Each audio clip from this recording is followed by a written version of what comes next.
Bonjour à tous et à toutes, j'espère que vous allez bien. Aujourd'hui, on va parler d'amour, mais pas de n'importe quel amour. On va parler de l'amour à l'époque de Tinder et de Hinge, et également du capitalisme. J'aimerais commencer par vous rappeler ce qu'est le capitalisme. C'est un système dont le seul et unique but est la recherche du profit. Ce n'est pas de vous rendre plus heureux, ce n'est pas de vous donner plus de temps, ce n'est pas de changer la planète. Derrière, il vous est fait croire que le profit est le remède miracle à tous vos maux. Mais en réalité, cette machine se fiche de vos maux. Elle veut du profit, et uniquement cela. Et comme le disent souvent la plupart des coachs de développement personnel, le meilleur moment pour faire du profit, c'était il y a 20 ans. Le deuxième meilleur moment, c'est maintenant.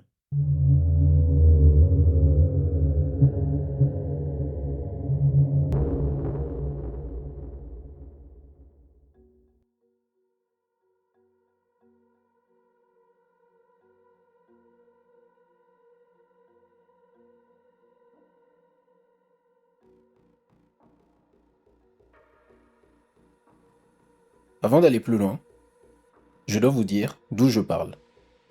Quand je choisis d'écrire sur un sujet, ce n'est pas juste par curiosité, c'est parce que je cherche du sens. Mon idéal, une société meilleure en amour, qui repose sur trois piliers. D'abord la non-aliénation, ne pas être un produit et ne pas être étranger à soi-même. Ensuite, l'égalité, personne ne domine, personne ne possède. Et enfin, une liberté civilisée, qui respecte la limite de l'autre être vivant. Or, quand je regarde le système actuel, je ne vois rien de tout cela. Je vois un système économique qui a pris le contrôle de nos intimités.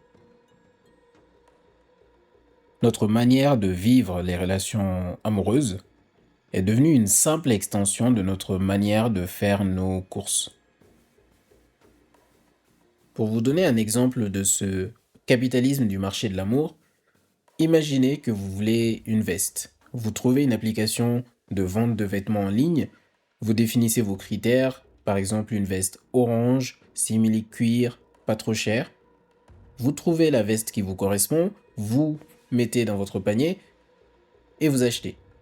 C'est rapide, c'est efficace. Le problème, c'est que les applications de rencontres essaient de vous offrir le même système de fonctionnement avec les êtres humains. Vous voulez un partenaire? Alors vous sortez votre téléphone, vous trouvez une application qui possède ce que vous cherchez, avec des caractéristiques que vous définissez. Une personne grande, brune, qui aime les mangas. Vous swipez, c'est-à-dire que vous mettez dans votre panier. L'interface vous promet la même facilité que pour la veste. Le click and collect de l'amour. Mais c'est là que la machine s'enraye. Car, contrairement à la veste en coton, le produit en face, il a une volonté propre. Il a des critères lui aussi. Il peut changer d'avis. Il peut refuser d'être consommé. Le piège de cette promesse de facilité, c'est la suppression du contexte. L'application vous dit pourquoi vous embêter à aller dans un atelier peinture ou une association. Ces activités que vous ignorez, ce sont des contextes vitaux. Les peintures ratées, les rires partagés sur une maladresse, ce sont des éléments qui deviennent les fondations de votre relation.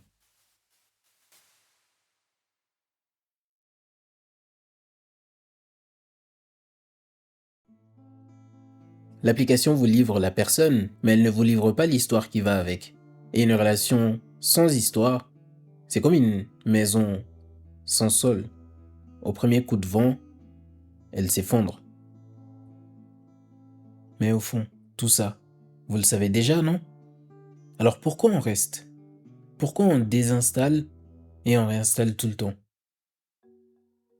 La vérité, c'est que c'est codé pour. C'est de la science et de la manipulation pure. Derrière cette frustration individuelle, ces comportements compulsifs qu'on peut observer chez la plupart des gens avec ces applications, il y a en réalité des ingénieurs, une grande multinationale et des milliards d'euros en jeu dans le but de nous maintenir dans une utilisation importante de ces applications. Ces applications utilisent ce qu'on appelle le renforcement à ratio variable.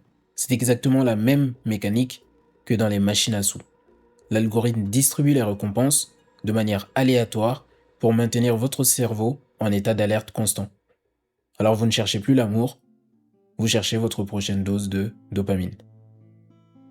L'une des conséquences les plus perverses, c'est qu'elle transforme la frustration individuelle en une guerre collective. Une guerre horizontale entre hommes et femmes. Pour les hommes, l'expérience est celle du désert. C'est l'aridité absolue. Le sentiment d'injustice domine. Pourquoi j'ai si peu de matchs? Ils regardent vers l'autre camp et se disent « Elles ont de l'eau, elles ne devraient pas pouvoir se plaindre. » Et pour les femmes, l'expérience est celle de l'océan. Elles croulent sous les likes. Mais ce que les hommes du désert oublient, c'est que c'est de l'eau salée. Elle n'est pas potable. Elles sont inondées de profils qui ne leur conviennent pas, de comportements agressifs. Elles sont comme des naufragés au milieu de l'océan. L'ironie tragique, c'est que les hommes se convainquent qu'ils seraient plus heureux d'avoir l'océan, oubliant que boire de l'eau salée tue tout autant de déshydratation. Résultat, on ne se comprend pas. Et au milieu, l'application compte les points. C'est la magie du système. Pile je gagne, face tu perds. Alors une fois qu'on a compris les mécaniques d'aliénation et de domination de ce système, on fait quoi? Eh bien mon but aujourd'hui, c'était d'abord de vous inviter à changer de vocabulaire. Passons du sentiment amoureux à l'action d'aimer, le verbe, pas le nom. Et comme l'a dit Bell Hooks, l'amour devrait être un choix, un acte de volonté, une forme de résistance politique. Il est temps de faire sécession, d'oser refuser l'efficacité froide. Alors retournez à cet atelier peinture, rendez-vous dans des associations, aimez comme un acte militant. Construisez la base de votre relation future. Et si jamais, par le plus grand des hasards, vous ne trouvez pas l'amour de l'autre sur ce chemin, il est certain que vous y trouverez l'amour de soi.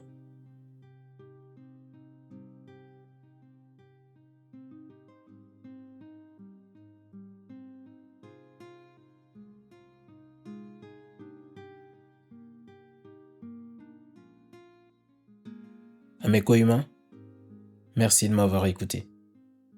N'hésitez pas à aimer cet épisode si vous appréciez mon travail. Et surtout, n'hésitez pas à aimer tout court.